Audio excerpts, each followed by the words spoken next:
Dia, todos me conseguem ouvir bem? Boa, boa, sim, senhor, com ânimo. Muito bom dia a todos. Vamos orar, vamos pedir a bênção do Senhor para esta manhã. Senhor Deus, nós louvamos o Teu nome pela Tua graça. Como cantamos, é esta graça que nos sustém, é esta graça, Senhor, que nos salvou e é esta graça que nos mantém salvos. Senhor, nisso nós confiamos, não por causa das nossas forças, das nossas obras, da nossa inteligência ou a carência dela, Senhor, nós acreditamos porque a Tua palavra assim o diz. E nós queremos acreditar na simplicidade, na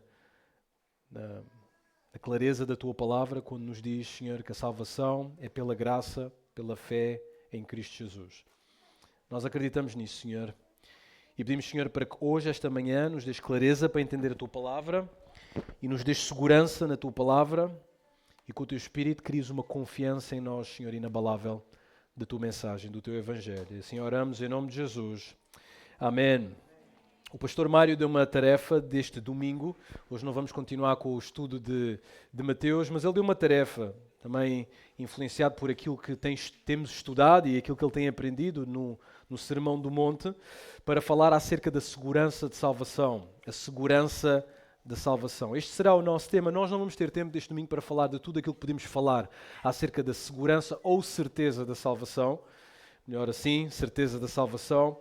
Mas vamos falar de algumas verdades basilares que são importantes para entender a segurança que nós temos. Agora, várias pessoas sofrem com esta questão, uma questão que atormenta muita gente. Sou mesmo salvo? Serei eu um cristão? Terei nascido de novo? Terei entre os santos? Ora, no passado, durante muito tempo, eu tive esta mesma dúvida. Atormentou-me esta dúvida durante muito tempo. Agora, eu não questionava os factos históricos ou bíblicos das obras de Deus, da revelação de Deus, de Jesus ou do Evangelho. Esse não era o meu problema. Tudo isto era verdadeiro para mim, na minha mente. Eu acreditava que Jesus tinha morrido na cruz do Calvário, acreditava que a Bíblia era a palavra de Deus, toda ela inspirada por Deus. Mas a minha dúvida era outra. Eu não acreditava simplesmente que era salvo. E depois de muitos anos, muito tempo a debater com o meu pastor sobre este tema, a dúvida continuou a persistir nos meus primeiros anos aqui nesta igreja ainda.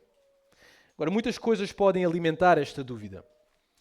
Pecados pessoais, ignorância bíblica, uma perspectiva mística da realidade e uma perspectiva mística de Deus e talvez até mesmo carência de salvação, que pode ser uma razão pela qual pode nos levar à dúvida da nossa salvação. É o facto de não sermos salvos.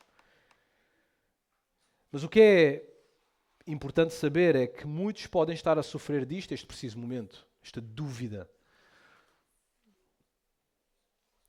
Este tema da certeza da salvação pode ser muitas vezes mal entendido e pode haver duas ênfases que podem ser tomadas de forma desequilibrada. O que é que eu quero dizer com isto? Por um lado, temos aqueles que dizem que as promessas da salvação são tão firmes que faça o que eu fizer, nunca serei condenado. Outros dizem, as advertências da condenação são tão sérias que devido ao meu pecado, eu não posso ser salvo. Então temos estes dois pontos, estes dois polos.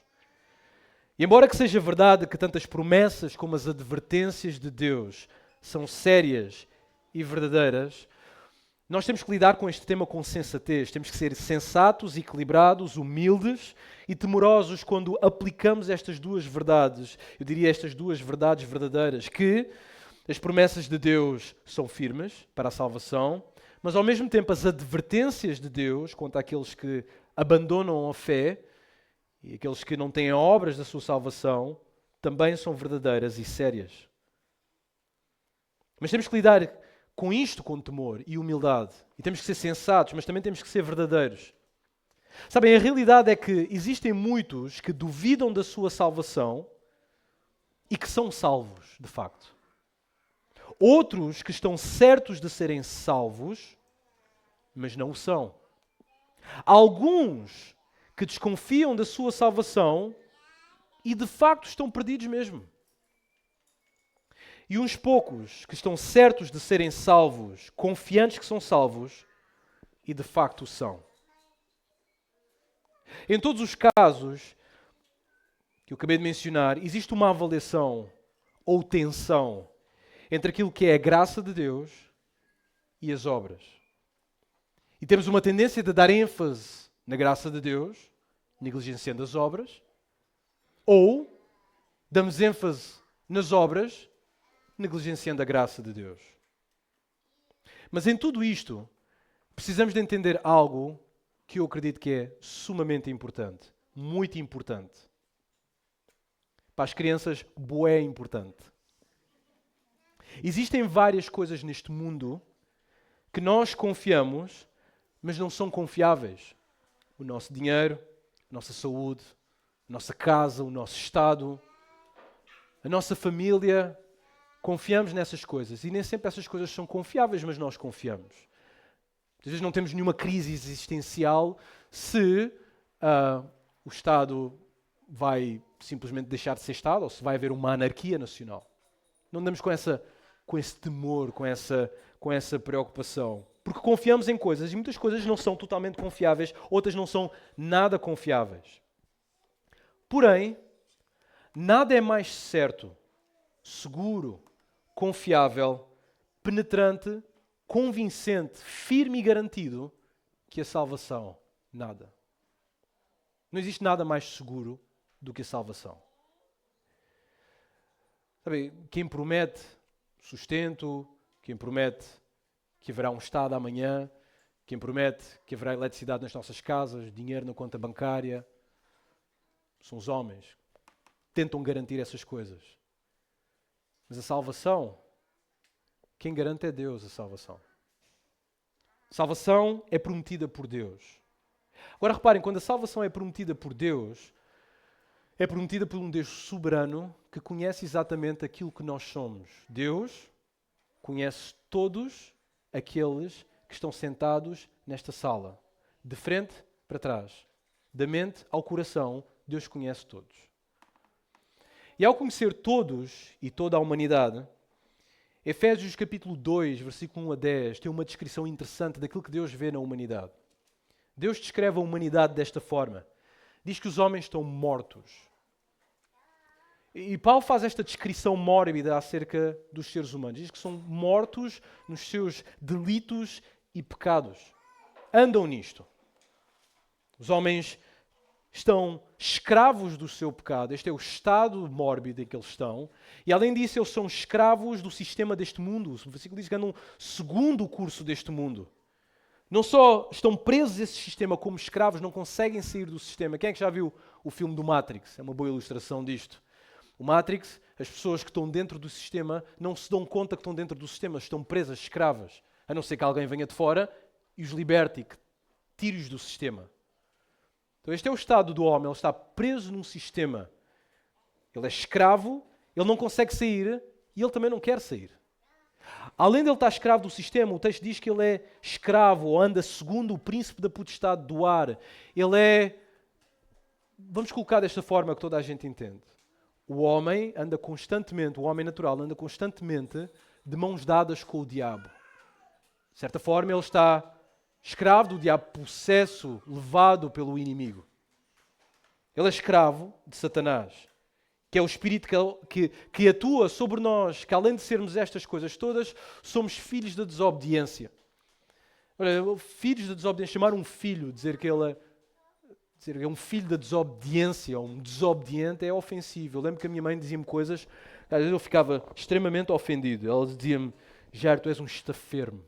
Agora, eu nunca soube bem o que era esta expressão, mas a forma como ela dizia parecia que aquilo era sério, pesado, era mau. Estafermo, filho do diabo. Isso é ofensivo, não é? Dizer uma coisa dessas. O apóstolo Paulo está a dizer que todos os indivíduos da humanidade são filhos da desobediência. Naturalmente, eles desobedecem constantemente. Não querem obedecer, gostam de desobedecer, são filhos da desobediência. Além disso, ele diz que cedem às inclinações da carne. Aquilo que eu sinto é aquilo que eu faço. Aquilo que eu penso é aquilo que eu faço. Estão escravos dos seus desejos. É como dizem a frase hoje em dia, não é? Uma frase muito conhecida, seguem o seu coração. O homem não precisa de ouvir isto, ele já faz isto naturalmente. Este é o estado. faz a vontade da carne. E mais, por fim, é por natureza filho da ira. Tantas vezes ouvimos as pessoas a dizer, eu também sou filho de Deus. Eu também mereço um subsídiozinho, porque eu também sou filho de Deus. Não é? Mereci isto e aquilo porque... Não, mas a Bíblia diz, o apóstolo Paulo diz que somos filhos da ira. A ira sobre o nosso pecado é justa. Nós merecemos tudo aquilo que sofremos neste mundo e pior, no inferno. Merecemos, é justo. É justo. Somos filhos da ira. Neste quadro, o apóstolo Paulo, este quadro tenebroso que Paulo faz da nossa humanidade, ele diz que ainda assim Deus nos deu vida. Reparem na passagem, é logo a primeira frase. Ele vos deu vida estando nesta situação. Reparem na misericórdia de Deus, mais à frente diz, mas Deus, sendo rico em misericórdia, por causa do grande amor com que nos amou, e estando nós mortos em nossos delitos, nos deu vida juntamente com Cristo. Reparem a iniciativa de Deus. Deus tem esta iniciativa de dar vida.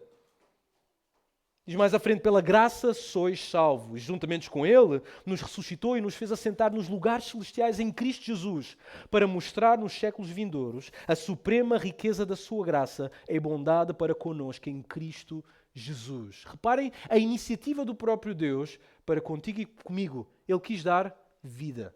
Esta questão de vida em Deus não é uma questão de inteligência humana ou de iniciativa humana. É uma determinação do próprio Deus. Porquê? Porque Ele quis mostrar a criminosos como nós bondade e graça. O texto continua e ele diz algo, o apóstolo Paulo diz algo que toda a gente conhece. Pela graça sois salvos mediante a fé. E isto não vem de vós, é dom de Deus. Agora, para todos aqueles que lutam sobre a questão da salvação, se são verdadeiramente salvos, todos nós temos que entender uma coisa nesta sala. O dom da salvação é dado por Deus, é um presente de Deus. É um presente. Não só o dom da salvação é um presente de Deus, mas a capacidade para ser salvo é um presente de Deus. O que é dado da parte de Deus é a graça e a fé. Deus dá-nos esta capacidade, depois de ver este quadro, nós pensamos, então se este é o quadro, se eu não quero Deus, não posso ir a Deus, e muito menos desejo Deus, como é que eu posso ser salvo? Bom, Deus dá esse presente para ser salvo.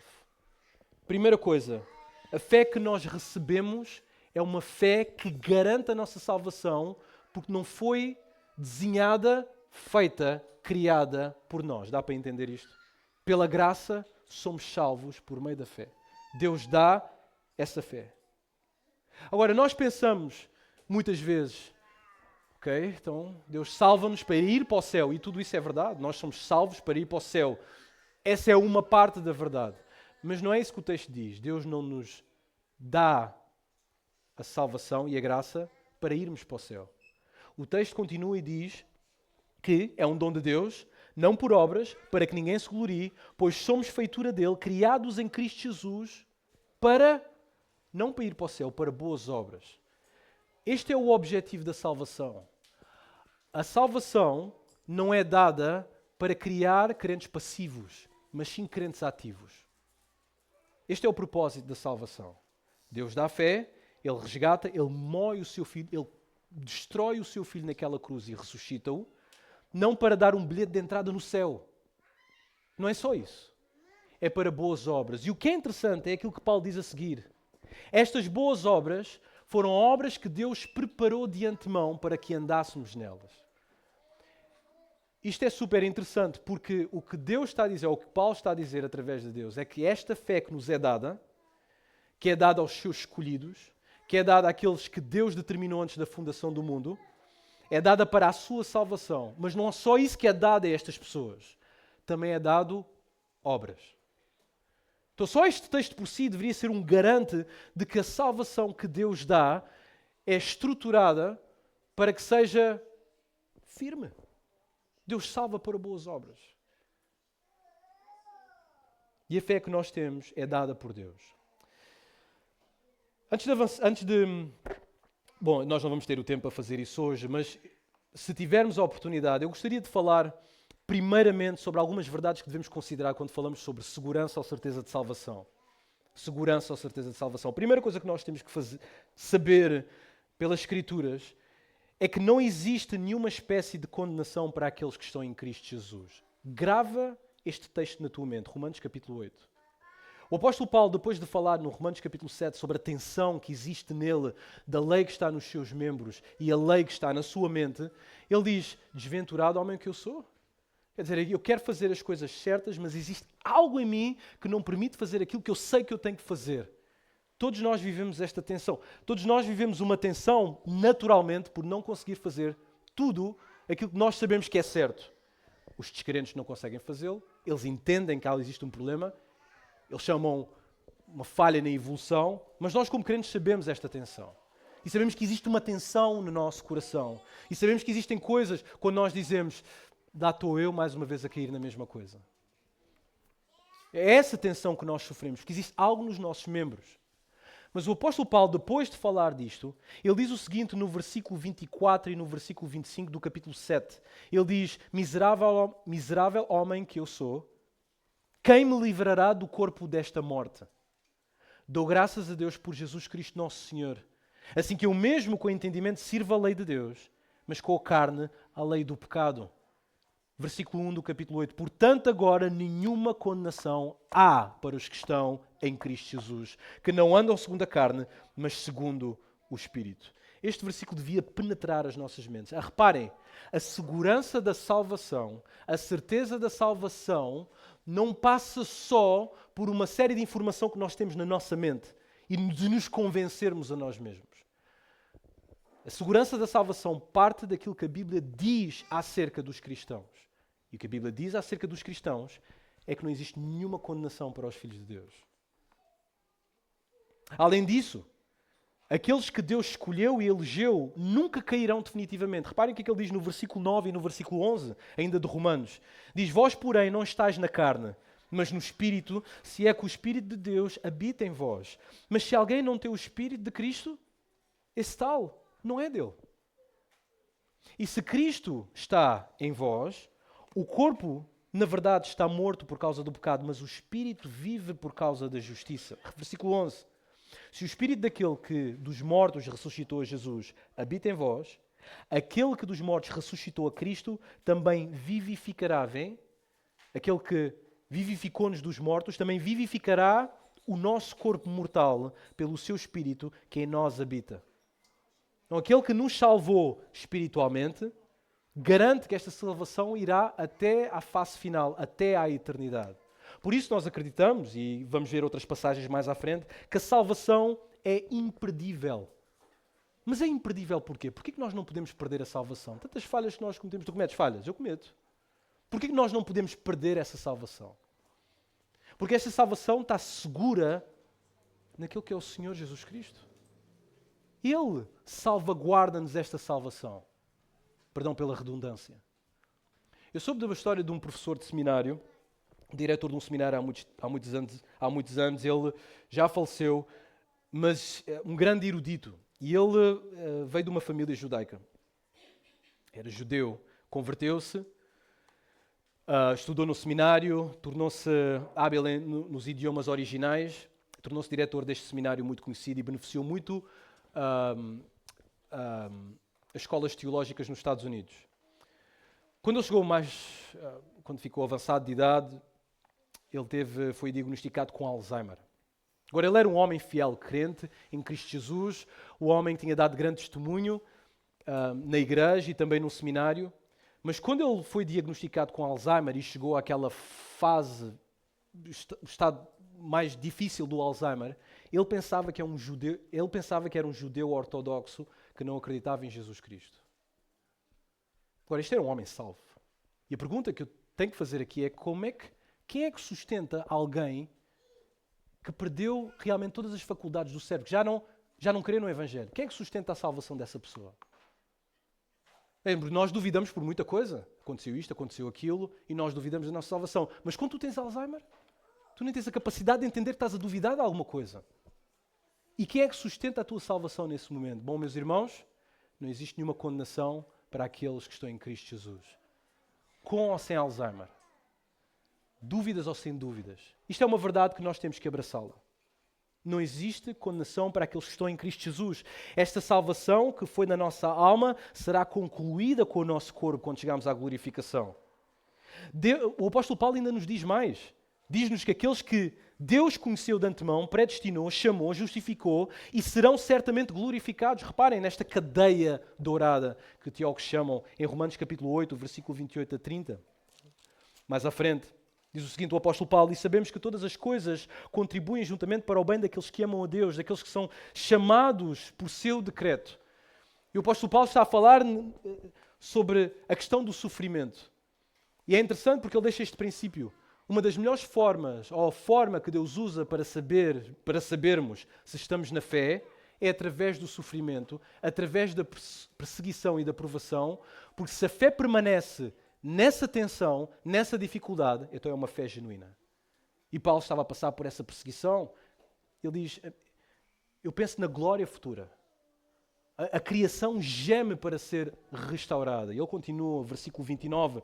Porque os que dantes conheceu, também predestinou.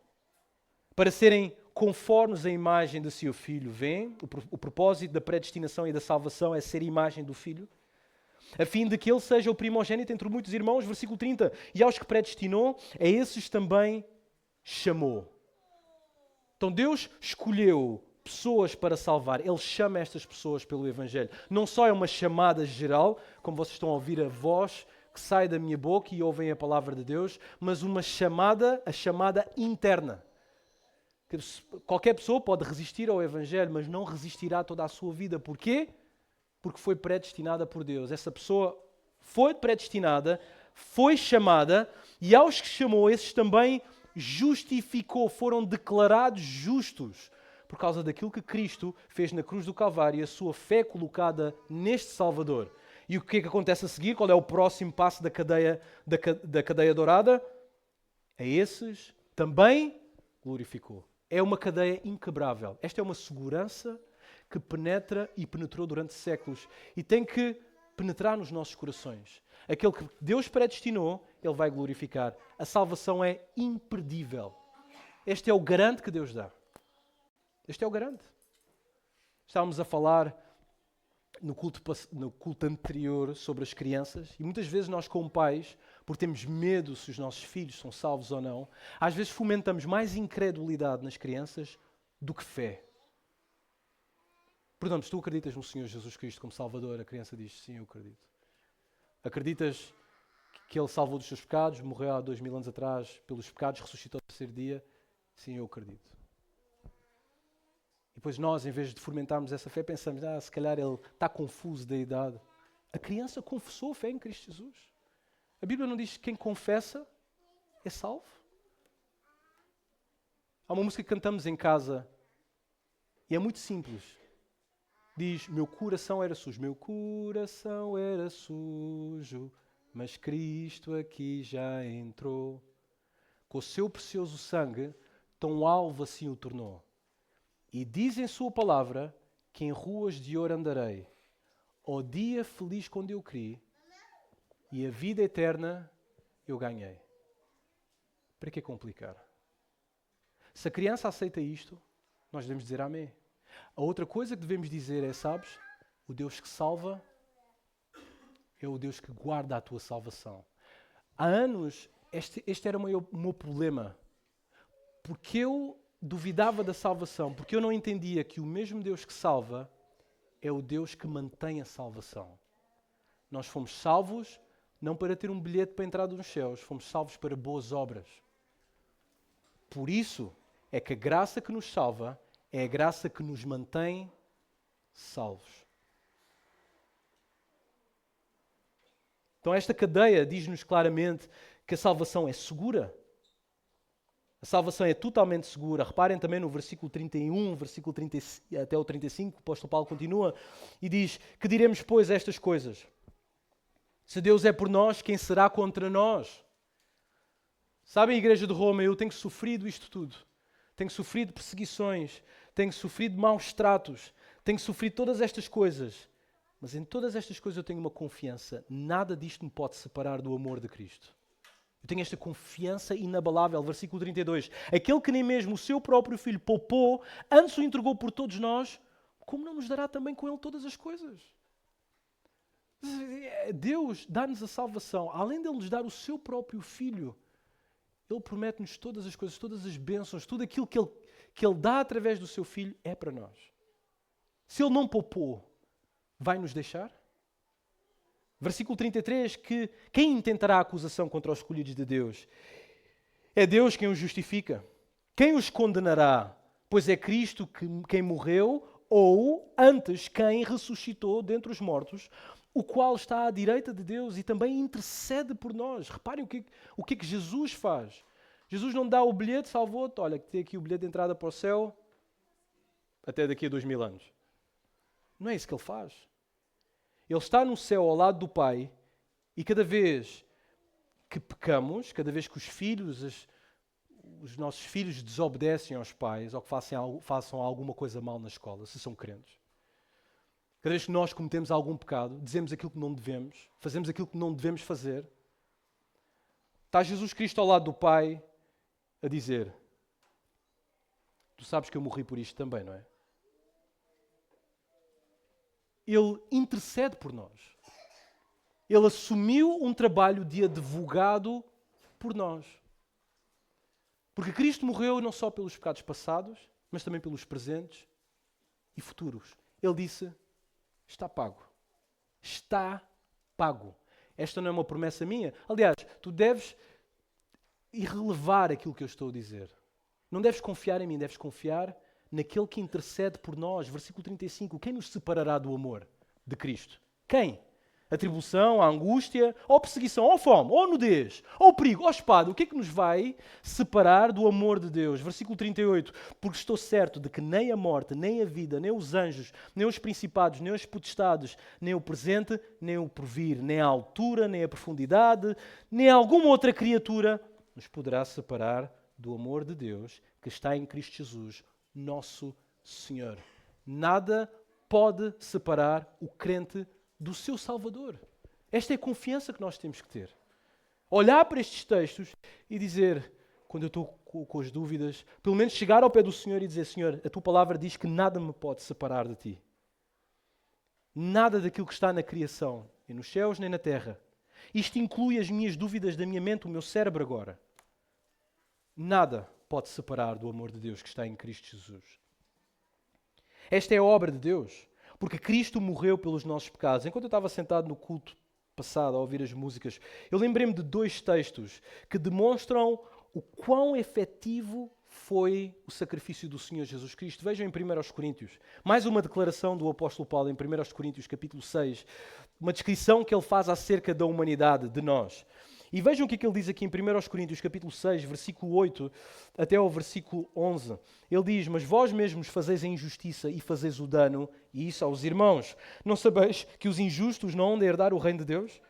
Não erreis, 1 Coríntios capítulo 6, versículo 10. Não erreis, nem devassos, nem idólatras, nem adúlteros, nem efeminados, nem sodomitas, nem ladrões, nem avarentos, nem bêbados, nem maldizentes, nem os roubadores herdarão o reino de Deus. Isto é uma verdade clara. Nenhuma destas pessoas vai colocar um centímetro de pé no reino dos céus. De Deus não entram.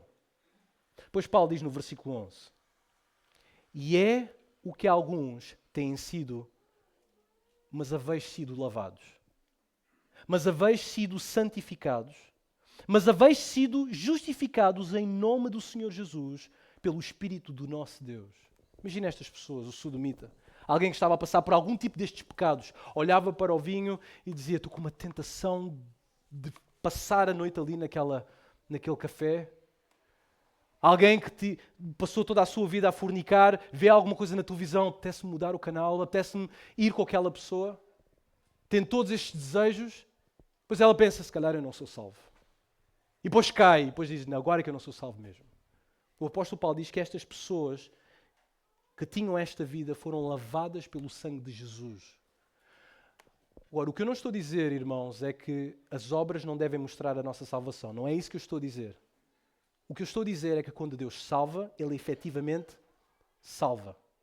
E quando Ele morre pelos pecados, Ele morre pelos pecados de um ser humano por completo. E estas pessoas ouviam esta garantia e disseram: nós fomos santificados, nós fomos justificados, nós fomos lavados pelo Santo Senhor Jesus Cristo. O seu sangue lavou-nos totalmente. Vejam também comigo Colossenses capítulo 2, versículo 13 a 14, rapidamente. Colossenses 2, 13 a 14. Só vou ler, não temos tempo para analisar este versículo.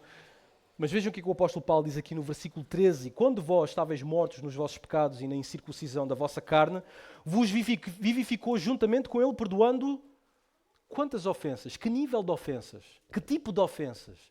Bem, o texto diz, é o texto que diz, não eu, todas as ofensas.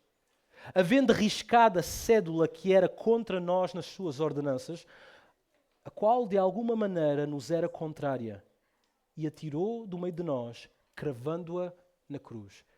Cristo sofreu a penalidade de todas as nossas ofensas.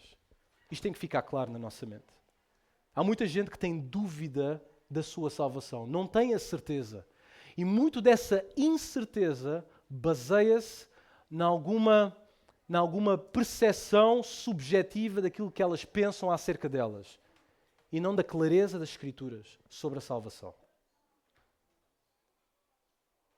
A Bíblia ainda diz em Filipenses capítulo 1, versículo 6, que aquele que começou a boa obra em nós há de completá-la. E o apóstolo Paulo estava a passar por sofrimento aí. Estava na prisão, com alegria. E ele diz, aquele que começou a boa obra em nós vai terminá-la. Não é? Tu que começaste a boa obra, quando levantaste a mão, quando aceitaste Jesus Cristo, vais terminá-la. Não, Deus irá fazê-la. Deus irá manter aquela fé, salvaguardar aquela fé, cuidar aquela fé para trazer os seus santos à glória. Por isso nós temos que ter esta primeira garantia. Nenhuma espécie de condenação há para os que estão em Cristo Jesus. Se isto não bastasse, nós vemos que no ministério de Jesus, Jesus fala muito acerca da vida eterna. E sabem o que é a vida eterna? A vida eterna é exatamente isso. É eterna. Só isso deveria nos fazer pensar que se a vida que Deus nos dá é eterna, é uma vida abundante. Não só transcende o tempo e o espaço, mas é uma vida que leva até à eternidade. E ela está em nós. Se o Espírito está em nós, temos vida em abundância. Aliás, Jesus diz isto, abram comigo em João capítulo 3, depois daquela conversa, daquele diálogo que ele tem com Nicodemos.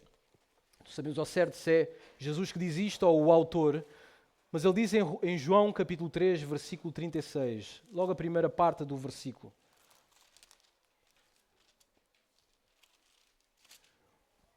Diz, muito simples, aquele que crê no Filho tem a vida eterna. Aquele que crê no Filho tem a vida eterna. O texto não termina por aqui dizendo, mas aquele que não crê no Filho não verá a vida, mas a ira de Deus está sobre ele, ou sobre ele permanece. Quem crê no Filho tem a vida eterna. É fé. Não tem mais nada. Ou seja, nós não somos salvos por obras. Nós somos salvos pela fé.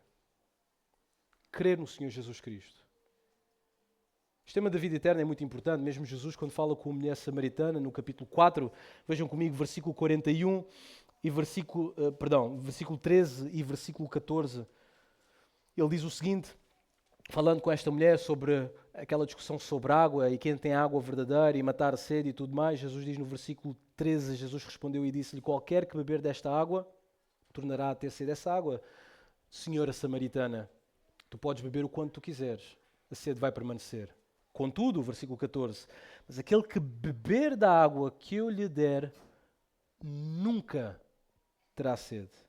Porque a água que eu lhe der se fará nele uma fonte de água viva, uma fonte de água a jorrar para a vida eterna. Jesus a garantir a vida eterna. Mais à frente, em João capítulo 5, versículo 24, vejam este versículo, marquem este versículo na vossa Bíblia, especialmente quando os testemunhos de Jeová batem à porta. Eu sempre quando eu falo com testemunho de Jeová, e muitos deles são extremamente simpáticos, eu pergunto sempre a um testemunho de Jeová se ele vai entrar no reino. Eu não pergunto se ele vai entrar no céu, porque os testemunhos de Jeová fecham a mente se falarem em céu. Então eu pergunto-lhe, o Senhor vai entrar no reino? Tem a certeza que entrará no reino? Então ele percebe logo que eu estou a falar no estado futuro, na presença de Deus. Ele diz-me, não tenho certeza. E sabe que mais? Ninguém tem a certeza, diz-me Testemunho de Jeová. Ninguém pode ter essa certeza. Então eu leio esta passagem. Digo, olha, você sabe, você pode ter a certeza. No versículo 24 de João capítulo 5 diz, Jesus disse, você não tem que tomar pelas minhas palavras, diz, na verdade vos digo que quem ouve a minha palavra e crê naquele que me enviou, tem a vida eterna e não entrará em condenação, mas passou da morte para a vida. Agora, a cegueira é tremenda. E muitas vezes, a maioria das vezes, não estou a exagerar, todas as vezes, nunca me aconteceu uma vez. O meu amigo Testemunho de Jeová lê este versículo e eu pergunto, não acha que pode ter a certeza? Não, acho que a gente não pode ter a certeza, não. Jesus está a dar a certeza aqui. Quem crê tem a vida eterna. Já não há mais condenação. Não há nada que condene essa pessoa. Esta é uma promessa feita por Jesus, não por mim, nem por ninguém. Jesus continua em João capítulo 6, depois da multiplicação dos pães, depois de Jesus ser procurado, por causa que Jesus agora é uma figura que dá comida às pessoas, e as pessoas procuram, né? Existem alguns manhosos ali na multidão, chegam ao pé de Jesus e dizem, sabes que há uns anos atrás existiu um homem que trouxe pão do céu. Não podes fazer a mesma coisa que esse homem, esse era espertalhão. Já que Jesus era um profeta, porque ele não podia trazer pão como Moisés? Então Jesus começa com este discurso e Jesus obviamente entende que estas pessoas são duras de coração e eles não conseguem ver quem Jesus é. Vejam o que é que diz aqui no versículo 35. Capítulo 6, versículo 35.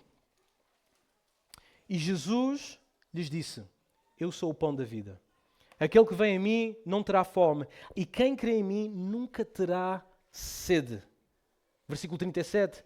Tudo o que o Pai me dá, ou tudo o que o Pai me dá, virá a mim. E o que vem a mim, de maneira nenhuma o lançarei fora. Esta é uma verdade muito importante. Como é que pessoas chegam ao Senhor Jesus Cristo? Como é que elas chegam? Como é que elas veem o Senhor Jesus Cristo? Creem no Senhor Jesus Cristo e são salvas pelo Senhor Jesus Cristo? Bem, não tem a ver contigo, mas tem a ver com a decisão que o Pai tomou em levar estas pessoas a Cristo. O teu amigo trouxe-te para a igreja para ouvir a palavra de Deus. A tua colega deu-te uma pregação para tu ouvires a palavra de Deus.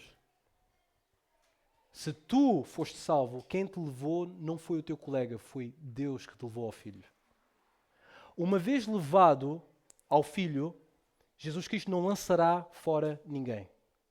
Aliás, ele continua mais à frente, neste que é capaz de ser um dos textos mais controversos do Senhor Jesus Cristo, versículo 39, e a vontade do Pai que me enviou é esta, que nenhum de todos aqueles que me deu se perca, mas que o ressuscite no último dia. Versículo 40, porquanto a vontade daquele que me enviou é esta, que todo aquele que vê o Filho e crê nele, tenha a vida eterna, e mais uma vez, eu o ressuscitarei no último dia. Em última instância, ou em primeira instância, pessoas são salvas, porque colocam a sua fé em Jesus, é verdade, ouviram a palavra, colocam a sua fé em Jesus, mas foi uma determinação de Deus. Além da nossa escolha voluntária, da nossa decisão consciente, foi uma pré-determinação de Deus. E Deus leva estas pessoas ao Pai, tão simples quanto isto. Versículo 44 e versículo 45. Ninguém pode vir a mim, ninguém, diz Jesus. Ninguém pode vir a mim se o Pai que me enviou o não trouxer e eu ressuscitarei no último dia. Então isto é uma garantia da parte de Jesus Cristo. Que uma vez que o Pai dá, Jesus Cristo não vai perder ninguém que Ele recebe do Pai. Não só deixa isto enfático aqui, mas também em João capítulo 10.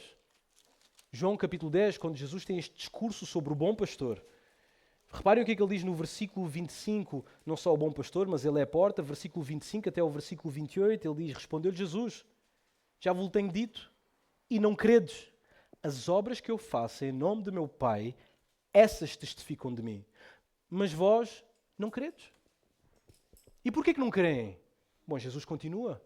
Porque não sois das minhas ovelhas, como já vos tenho dito. As minhas ovelhas ouvem a minha voz e eu as conheço, e elas me seguem, e dou a vida eterna e nunca hão de perecer, e ninguém as arrebatará das minhas mãos. Nenhuma ovelha pode ser perdida das mãos de Jesus. É tão simples quanto isto. Jesus dá esta garantia, que uma vez que esteja nas suas mãos, não poderá ser lançado fora.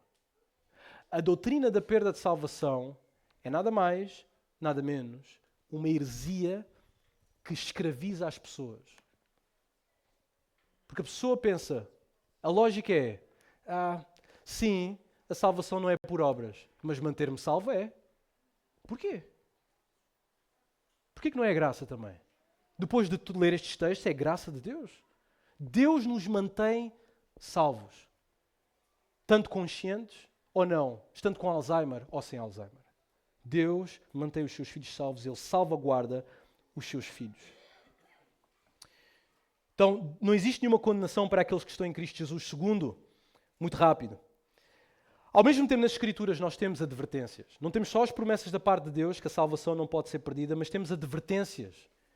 E estas advertências e admoestações ameaçam os crentes com o juízo final se apostatarem. Agora, este é um ponto controverso e nós precisamos de mais tempo para falar acerca dos textos que aparentam falar de uma perda de salvação. Nós não vamos ter tempo a falar destes textos.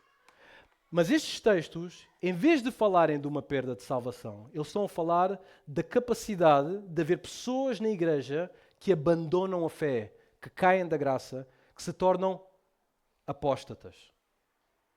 E eu queria fazer um teste emocional e cognitivo com vocês. Eu vou ler 2 passagens. Se tu estás aqui com dúvidas ou não tens a certeza da tua salvação, deixa-me ler estas 2 passagens. Hebreus capítulo 6, versículo 4 a 8. Hebreus capítulo 6, versículo 4 a 8. Então, o autor, depois de mostrar que Cristo é superior a todos aqueles ritos do Antigo Testamento, desde o templo até o sacerdócio, ele diz que agora temos acesso livre ao Pai pelo novo pacto, pela graça do Senhor Jesus Cristo, para aquele que foi sacrificado uma vez por todas. Não é? E reparem o que é que ele diz aqui no capítulo 6, versículo 4 para a frente. Vou ler, esta é a primeira passagem. Porque é impossível que os que já uma vez foram iluminados e provaram o dom celestial e se fizeram participantes do Espírito Santo e provaram a boa palavra de Deus e as virtudes do século futuro e recaíram ou caíram na fé, sejam outra vez renovados para arrependimento.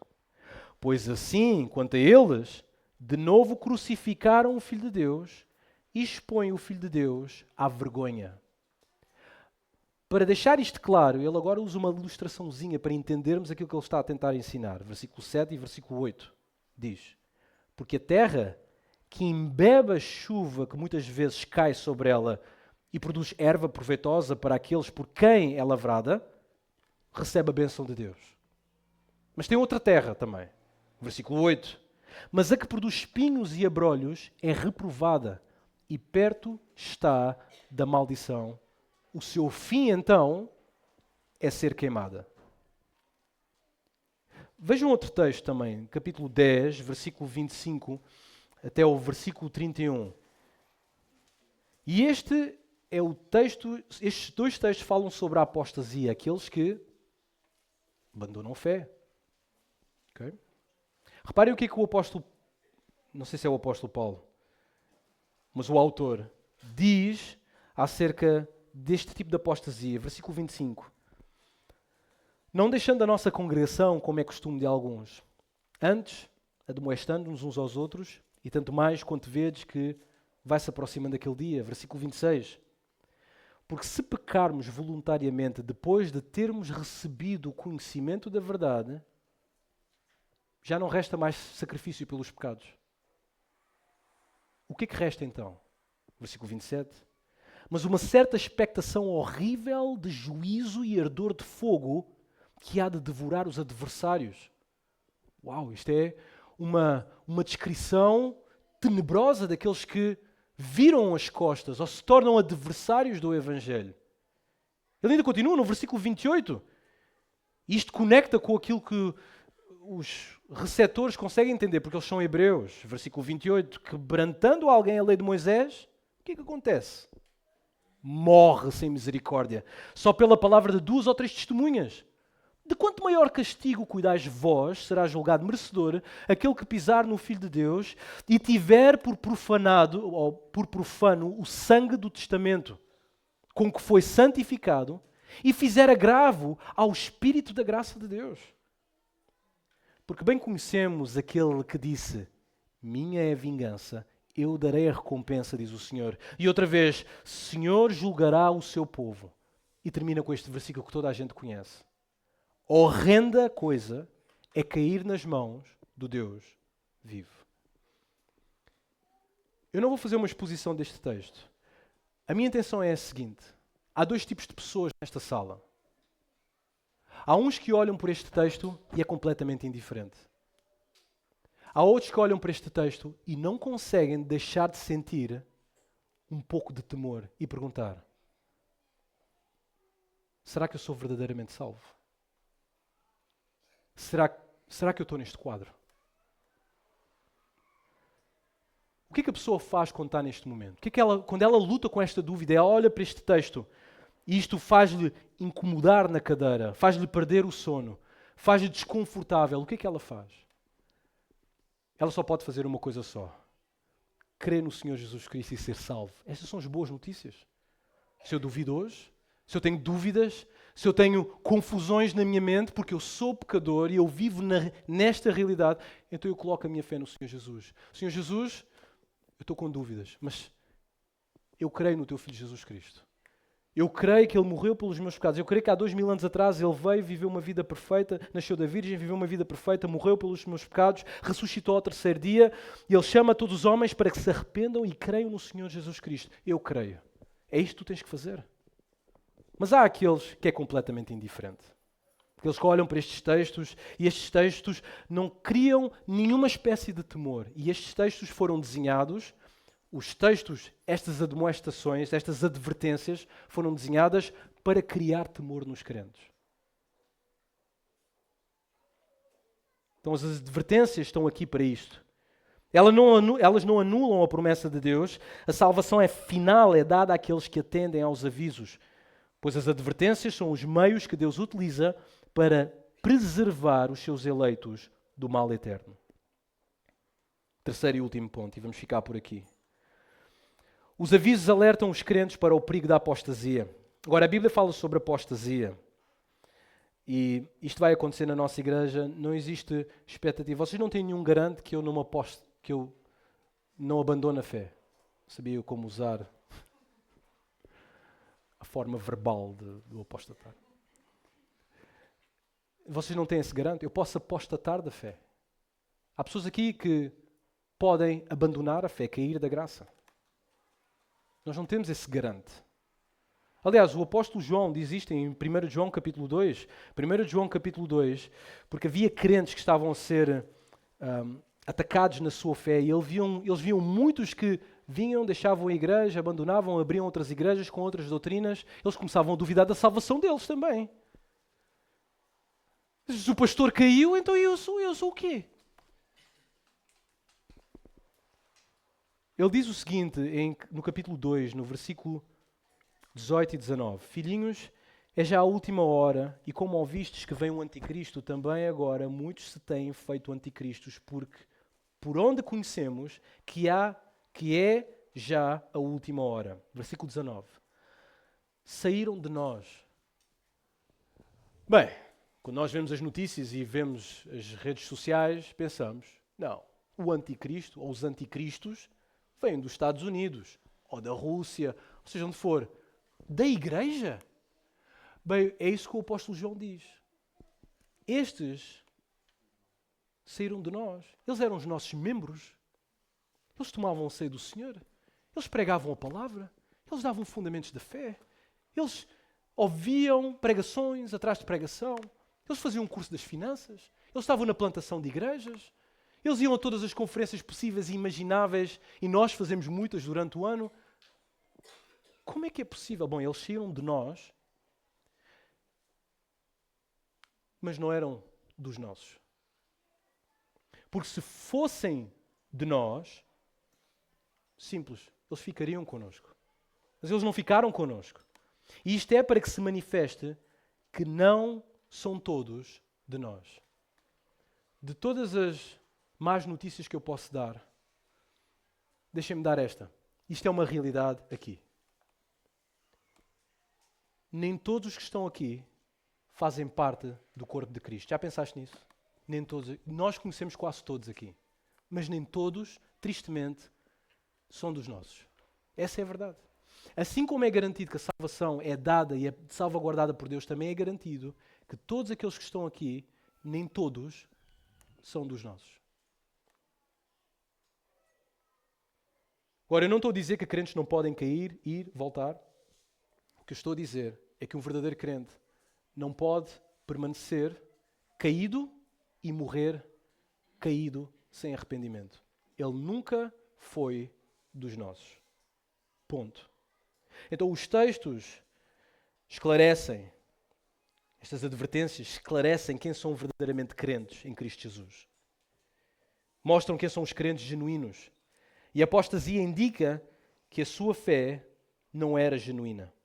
Aliás, Jesus declara isto em Mateus capítulo 7, voltando ao texto que o pastor Mário tem pregado, Mateus capítulo 7, fala sobre um tipo de pessoas que nós, vendo o seu currículo, se nós ouvíssemos pessoas a virem para o curso de batismos e tivessem que falar com a liderança e com a igreja e dissessem isto, nós dizíamos, este aqui é um salvo do Senhor. Reparem o que é que ele diz aqui em Mateus capítulo 7. Mateus capítulo 7, versículo 21 a 23, diz o seguinte.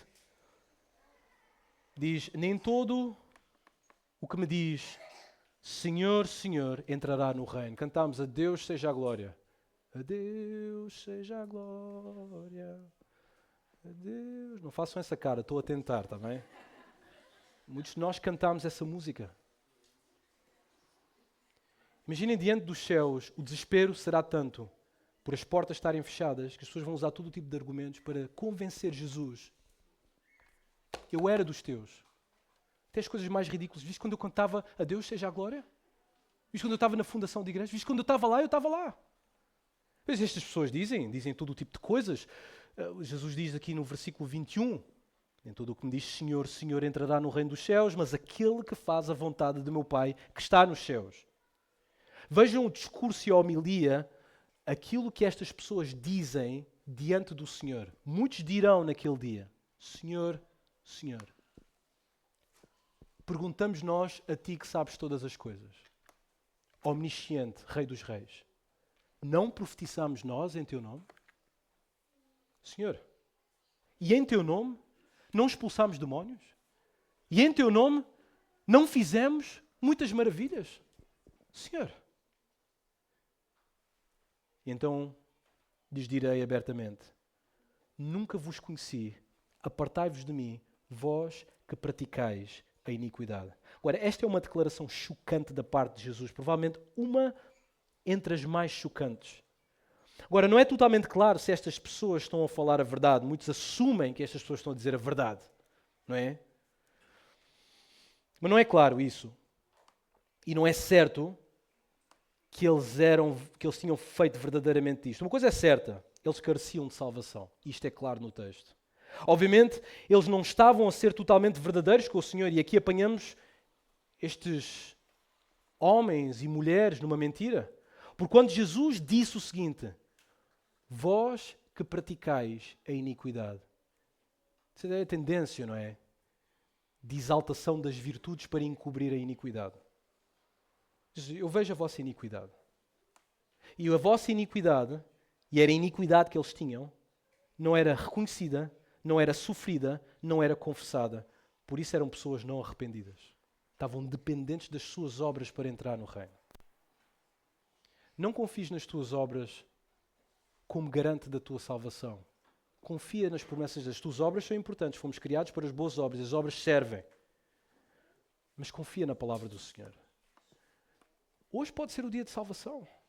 Tu podes estar numa posição, eu lutejar. Eu tenho dúvidas. Meus amigos, eu às vezes tenho dúvidas. Eu às vezes pergunto-me, e se isto tudo é mentira? E se a Bíblia não é a palavra de Deus? E se Jesus Cristo não veio? Mas isto são as minhas dúvidas. O que é que eu faço quando tenho estas dúvidas? Depois há outras pessoas que dizem, não, eu já tenho feito tanta coisa para o Senhor. E confiam tanto nas suas obras. Meus irmãos, hoje pode ser o dia da salvação para qualquer um. Se tu tens dúvidas, crê no Senhor Jesus Cristo. Hoje, diz, Senhor, eu não sei, mas eu sei o hoje. E eu sei que a tua palavra é verdadeira. Eu creio no teu Filho. A salvação é prometida pelo Senhor, não por mim nem por ninguém. Por isso não saias esta manhã confiando em ti. Confia naquilo que o Senhor diz. Confia no Senhor. Confia na sua palavra. Confia que Jesus é aquele que salvaguarda a nossa salvação. Mais ninguém salvaguarda a nossa salvação como Jesus. Senhor Deus, obrigado pela tua maravilhosa palavra. Obrigado, Senhor, porque a nossa confiança está em ti. Não queremos confiar em nós. Confiamos na tua soberania, confiamos na tua predestinação, Senhor. Confiamos, Senhor, na graça que vem sobre a nossa vida para nos manter lúcidos na fé e santos. Pedimos perdão, Senhor, porque cometemos falhas. Cometemos às vezes falhas graves. E, Senhor, não queremos ter um coração impenitente, um coração frio quanto às nossas falhas. E, Senhor, tu sabes, se tem aqui alguém que pelo menos sente o temor, sente o peso do seu pecado e que duvida por causa disso, o facto dela estar com peso na consciência e peso no seu coração é um sinal, provavelmente, da sua salvação. Senhor, assegura, só o teu Espírito é que pode testificar nos nossos corações se somos ou não verdadeiramente teus filhos. Por isso, Senhor, é isso que te pedimos. Isto vai para além das minhas capacidades e das minhas forças e qualquer um de nós, mas tu podes fazê-lo. Dá esta segurança, Senhor. Dá esta segurança de que aquele que é salvo pelo grande Salvador tem a graça para manter a sua salvação até o último dia. Sim, nós agradecemos e nós te pedimos em nome de Jesus. Amém e amém.